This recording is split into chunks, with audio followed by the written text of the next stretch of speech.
Hi, I'm Laura. Welcome back to Dinner and Aside, where my sister and I share our favorite recipes with you. Today we have a wonderful roundup of appetizers for St. Patrick's Day. We love making more traditional foods for our St. Patrick's Day party. Even if they're not totally authentic, they're 100% delicious. We've got 5 appetizers for you today. A fun beef pie, a couple of really great sliders, and some cute little potato bites. So let's get started.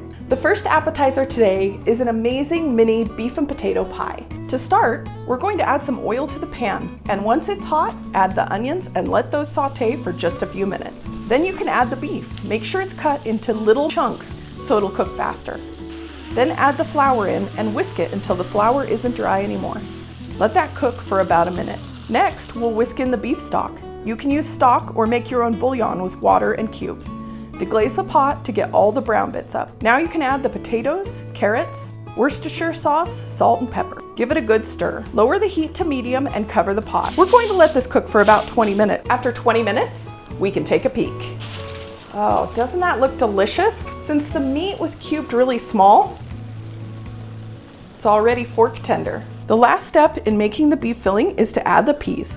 They're frozen, so we're going to let them simmer here for about 5 minutes. While that's going, you can spray your muffin tin. For the crusts, we're using pre-made pie dough, but you can make your own if you want. Cut it into 6 squares. Press 1 dough square into each of the wells. Make sure they're pushed all the way down into the bottom. Fill them up with the beef mixture and get an even amount in each one. Now we can get these into the oven. We're baking them at 375 degrees Fahrenheit for about 15 minutes. 15 minutes later, we can take them out. Look how nice and golden brown they are around the edges. That's how you know that the pie crust is done underneath. All right, let's give these cute little pies a try. I'm just gonna dive right in.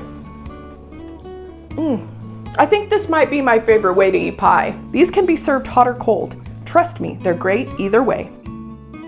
Our second appetizer today is a whipped pea puree crostini with prosciutto. We had to have at least one green one. These are so simple to make and really delicious. First, we're going to cook the peas. I'm boiling them in a vegetable broth. You could also use chicken broth or just water if you want.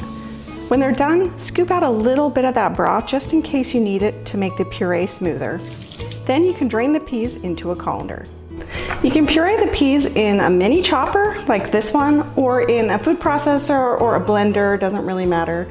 Just add the peas in there. Got a couple of escapees. Put those back in. A little bit of salt and a couple of leaves of mint. Puree them as much as you want. I like mine a little in between. You can add some more broth in case you need to make it smoother. For the crostini, you just need to slice a baguette into 1/2-inch slices. Then you can either bake or air fry them. They take about 10 minutes in the oven at 375 degrees or about 3 minutes in the air fryer. Once they're done, set them out on your platter and drizzle them with a little bit of olive oil. Extra flavor, right? Top each of the crostini with the pea puree. To finish these up, I'm going to top them each with a little piece of prosciutto and a mint leaf and a little bit of black pepper, some red pepper flakes too if you like. It's really fresh. These are a great appetizer for Easter or spring too, so keep them on your list. Who would have thought? Pea puree. Our third appetizer today is a corned beef and cabbage slider. We're packing all those great flavors into a tiny little package, perfect for eating at a party. This one starts with cooking the corned beef. If you've never cooked one, don't worry, it's super easy. You can use any method you'd like. I like to use my Instant Pot just because it's faster, but you can use the oven or the crock pot. All the methods start out the same. Pour the Guinness, water, and brown sugar into your pot and stir it up. Then you can add the onions, corned beef, and the spice packet if yours has one. Okay, so we're gonna cook this in the Instant Pot. So I'm gonna cook it on high pressure for 45 minutes. If you wanted to do this in the crock pot, you could do it on 6 hours low or 3 hours high. And if you wanna do it in the oven, you can cook it at 325 degrees Fahrenheit for 2 hours. When it's done, pull the corned beef out of the pot and set it on a cutting board to rest. Next, we need to make the coleslaw. I like to buy a bag of coleslaw mix just because it's easier. You can shred cabbage also if you want to do that. Add the mayonnaise and some rice wine vinegar. Apple cider vinegar is fine too, and stir it up. The corned beef needs to be sliced. Make sure you're cutting against the grain. You'll want about 1/2-inch slices for these sliders. I like to cut each slice into 2 pieces and stack them, so I might even go a little smaller than 1/2 inch. To assemble the sliders, you'll probably have to cut the tops off your buns. I'm using these really great little pretzel buns, and they're already cut. I'm just gonna separate them and lay them out. Spread some mustard on the top buns, then on goes the corned beef. Top it with some coleslaw and the top bun. You can make as many as you have corned beef for, or keep some of the corned beef to use in our 5th appetizer.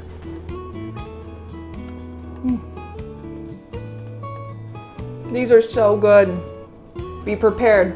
I'm not sure you can eat just one. We're on to appetizer number 4 now, Irish potato bites. I don't know what makes these Irish except they love potatoes in Ireland. So these appetizers are actually really good for any time, so keep them on your list. And don't expect them to last long. They're usually the first to go.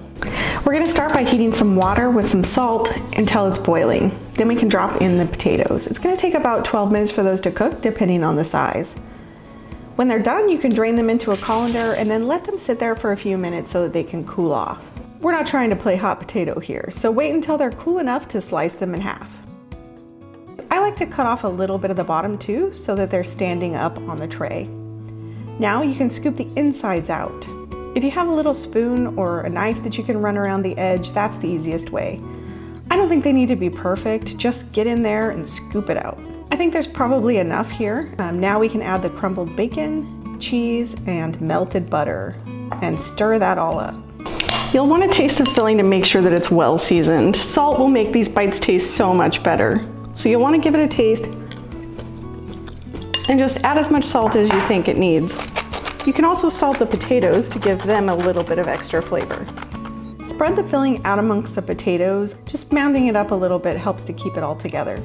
Don't worry, they'll all get enough in the end. Now you can set them all on a baking sheet. See how great they stand up? We're gonna bake these for about 10 to 12 minutes at 400 degrees Fahrenheit, that's 200 degrees Celsius. You'll know they're done when the tops get a little golden and crispy. All right, let's try one. I like to serve these with a little bit of sour cream on top and some chives. It's nice if you can serve them hot, but they're good cold too.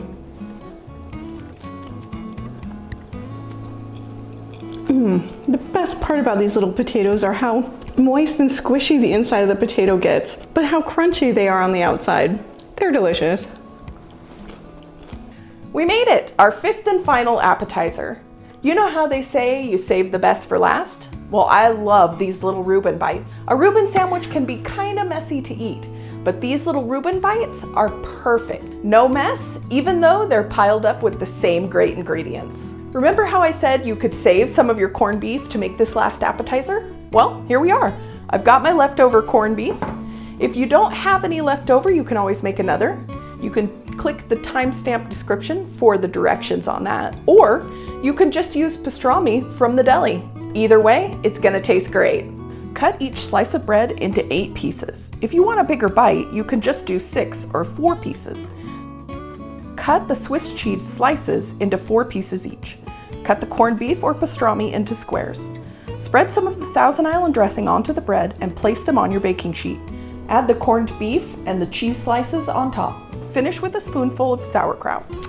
All right, we're ready to get these in the oven. We're gonna bake them for 6 to 8 minutes at 375 degrees Fahrenheit until the cheese is melted.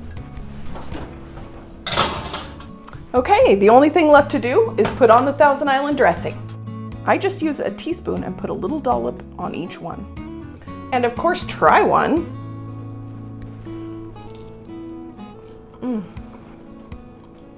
Yep, just as good as a Reuben sandwich. And I'm getting on my shirt. You have to try these. Thanks for watching. If you enjoyed these appetizers, we'd love it if you'd leave us a comment and subscribe to see our next appetizer frenzy.